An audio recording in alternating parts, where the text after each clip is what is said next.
Dengan kecepatan internet mobile 20,17 Mbps, internet Indonesia di tahun 2023 menjadi yang paling lambat di Asia Tenggara. Melansir laporan Ookla, bulan Februari 2023 yang memperlihatkan kecepatan internet di sejumlah negara di dunia, internet Indonesia ternyata salah satu yang terlambat di Asia Tenggara. Untuk kategori mobile, internet Indonesia merupakan yang paling lelet di Asia Tenggara, menempati peringkat 103 dan menjadi satu-satunya negara di Asia Tenggara yang tidak masuk 100 besar. Kecepatan internet mobile di Indonesia tercatat 20,17 Mbps. Ini kalah dari Kamboja yang berada di peringkat 96 dengan 21,09 Mbps. Sementara itu, pada kategori fixed broadband dengan kecepatan internet yang tercatat di 26,38 Mbps, Indonesia memang masih lebih unggul dari Kamboja dan Myanmar. Namun capaiannya masih termasuk yang lambat di Asia Tenggara, masih jauh dibandingkan Singapura dan Thailand yang menembus 200 Mbps. Ketua Umum Asosiasi Penyelenggara Jasa Internet Indonesia Muhammad Arif menyatakan bahwa kondisi geografis menjadi salah satu faktor utama mengapa internet di tanah air menjadi lebih lambat dibandingkan negara lainnya di kawasan Asia Tenggara. Karena memang kita sendiri kalau dibilang pertama faktor pembagi kita banyak, Mas. Jadi kalau memang dari jumlah penduduk kita dengan kecepatan rata-rata internet di sebuah negara, pasti angkanya nggak akan maksimal. Karena satu, kita sangat luas negaranya dan penduduk kita sangat banyak. Yang kedua, memang faktor geografis. Ini nggak bisa dipungkiri, mungkin pada saat di Pulau Jawa atau di kota-kota besar, bisa dibilang kecepatan itu saya yakin banget lebih dari yang di average yang memang disampaikan di Ookla tadi ya. Tadi kan cuma hanya sekitar 20 kalau nggak salah. Saya yakin itu lebih dari itu. Tapi memang ketika ini di-compare ke daerah lain, mungkin ke pulau lain yang di luar Jawa atau di kota-kota besar, pasti angka ini nggak akan maksimal. Dan ketika di average, udah pasti angkanya gitu pasti akan nggak bagus gitu kurang lebih. Kondisi geografis memberikan banyak sekali dampak untuk Indonesia. Salah satu dari dampak tersebut adalah lambatnya kecepatan internet di Indonesia. Indonesia memiliki banyak pulau, laut, hutan, dan pegunungan yang memiliki banyak hambatan geografis, sehingga menyebabkan infrastruktur internet di Indonesia tidak dapat menjangkau seluruh wilayahnya. Sebagian besar masyarakat yang tinggal di daerah pedesaan, apalagi pegunungan, memiliki akses internet yang kurang bagus. Selain kondisi geografis, biaya pembuatan infrastruktur yang mahal juga menjadi kendala. Mengakses koneksi internet memang memerlukan infrastruktur yang meliputi tiang pemancar, kabel fiber optik, kabel telepon, dan lainnya. Sementara itu, Indonesia memiliki jangkauan wilayah yang sangat luas, sehingga biaya yang harus dikeluarkan untuk membangun infrastruktur akan lebih besar.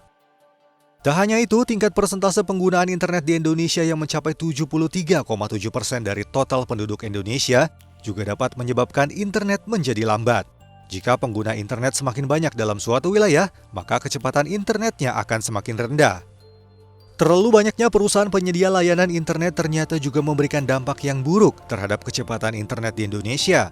Hal tersebut menimbulkan akibat untuk setiap perusahaan memperoleh spektrum jaringan yang kecil karena harus berbagi spektrum dengan operator lainnya.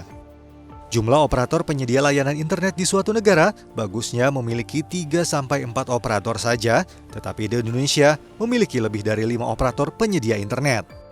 Menurut Speedtest Index Global, operator penyedia layanan internet yang memiliki kecepatan internet paling bagus di Indonesia yakni Telkomsel dengan skor 30,49. Di sisi lain, pemerintah terus berupaya untuk mengakselerasi transformasi digital nasional. Di antara agenda prioritas pemerintah adalah membuka akses layanan internet hingga ke pelosok negeri melalui pembangunan infrastruktur internet berkecepatan tinggi. Sebagai pelaku industri TIK berbendera nasional, Icon Plus memiliki tanggung jawab untuk mendukung program pemerintah, salah satunya turut memastikan keberhasilan transformasi digital di Indonesia. Direktur Utama PLN Icon Plus, Ari Rahmat Indra Cahyadi menyatakan, dalam Peta Jalan Digital Indonesia 2021-2024, terdapat 4 sektor strategis untuk meningkatkan konektivitas sekaligus menjembatani kesenjangan digital, yaitu infrastruktur, pemerintahan, ekonomi, dan masyarakat digital. Infrastruktur ICT seperti jaringan kabel serat optik, Base Transceiver Station atau BTS, dan satelit akan menjadi tulang punggung dan pondasi utama akselerasi transformasi digital. Yang pertama, kita tidak lupa bahwa negara kita adalah negara kepulauan yang sangat luas ini merupakan suatu challenge tersendiri untuk kita bisa memeratakan khususnya di sisi fixed broadband. Dari 16% kurang lebih penetrasi fixed broadband kita, ini Jawa mungkin sekitar 18-20%. Sumatera di angka sekitaran 15-16%, kemudian di tempat lain Kalimantan Sulawesi di angka 14-15%, dan Maluku Papua bahkan the rest ini mungkin masih di bawah angka 10%, sekitaran 8% penetrasi fixed broadband. Ini adalah yang pertama, faktor pertama yang menjadi challenge di kita untuk meningkatkan penetrasi. Kemudian kalau kita lihat dari infrastruktur yang harus dibangun, dalam membangun fixed broadband ini ada faktor jaringan akses. Ini adalah merupakan suatu kunci jaringan yang menuju kepada pelanggan. Untuk perluasan area di Jawa, paling tidak dibutuhkan mungkin sekitar 1-3 km penarikan kabel fiber optik untuk provider yang sudah memiliki coverage yang luas. Di Sumatera sekitar 5 km, ada yang sampai 10 km untuk provider yang memiliki jaringan yang cukup luas. Tapi Kalimantan dan Sulawesi akan lebih panjang lagi kabel yang harus dibangun, bisa sampai 20 km, 30 km, bahkan mungkin sampai 50 km. Ini tentunya akan sangat menentukan dan challenge bagi providers internet untuk memperluas area di lokasi-lokasi tersebut. Faktor kedua adalah konsentrasi internet kita sebetulnya juga masih berfokus di Jawa, Sumatera, yaitu titik akses internasional kita. Sehingga untuk pelanggan-pelanggan yang berada di lokasi lain seperti misalnya Kalimantan, Sulawesi ini memerlukan tambahan infrastruktur, yaitu adanya kabel laut yang harus dibangun ataupun juga bisa menggunakan skema sewa dengan provider yang memiliki kabel untuk membawa traffic internet dari Jakarta misalnya ke Kalimantan ataupun Sulawesi. Ini adalah faktor secara infrastruktur yang menjadi challenges kita dalam pemerataan penetrasi fixed broadband. Yang ketiga adalah faktor demand masyarakat. Jadi sebetulnya secara teknologi saat ini fixed broadband sudah bisa mencapai bahkan sampai 1 gigabit per second.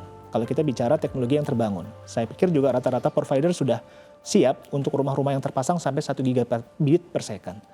Namun faktor demand ini adalah faktor yang mendorong customer untuk menggunakan lebih dari bandwidth yang disewanya. Nah untuk ini memang perlu ada solusi-solusi inovatif juga supaya mengenerate demand dan kebutuhan masyarakat bisa bertambah dalam menggunakan fixed broadband. Sehingga layanan kecepatan tinggi ini juga memberikan value misalnya dalam sisi penempatan digital applications, kemudian juga solusi-solusi yang bisa diberikan kepada pelanggan dalam mengkonsumsi bandwidth-nya. Saya pikir pemerintah sudah sangat aktif dan berkontribusi langsung di dalam pemerataan jaringan ini, antara lain dengan program Palapa Ring fiber optik, sehingga pulau-pulau kita yang sebelumnya tidak bisa terkoneksi fiber optik, bisa terkoneksi fiber optik. Koneksi sekarang sudah sampai ke Papua, kita punya koneksi fiber optik. Nah, ini adalah satu modal dasar yang sangat baik. Berikutnya adalah challenge untuk membawa koneksi fiber optik yang berkecepatan tinggi ini dari landing point di pulau, itu masuk ke dalam lokasi-lokasi kota-kota, kabupaten maupun kecamatan yang berada terestrial di dalam pulau-pulau tersebut. Ini adalah challenge berikutnya, supaya koneksi antar pulau yang sudah terbangun ini bisa langsung masuk ke dalam target area untuk penetrasi fiber optik. Tak dipungkiri, internet menjadi salah satu hal penting yang tak bisa dipisahkan dari kehidupan modern. Keberadaannya bahkan sangat dibutuhkan untuk mengakses beragam informasi terkini hingga memperlancar aktivitas sehari-hari. Sebab keberadaan internet cepat dan lancar ini pada akhirnya tak sekedar untuk menjawab tantangan zaman di era revolusi industri 4.0, tetapi juga untuk meningkatkan kinerja positif agar berdampak besar bagi perekonomian nasional.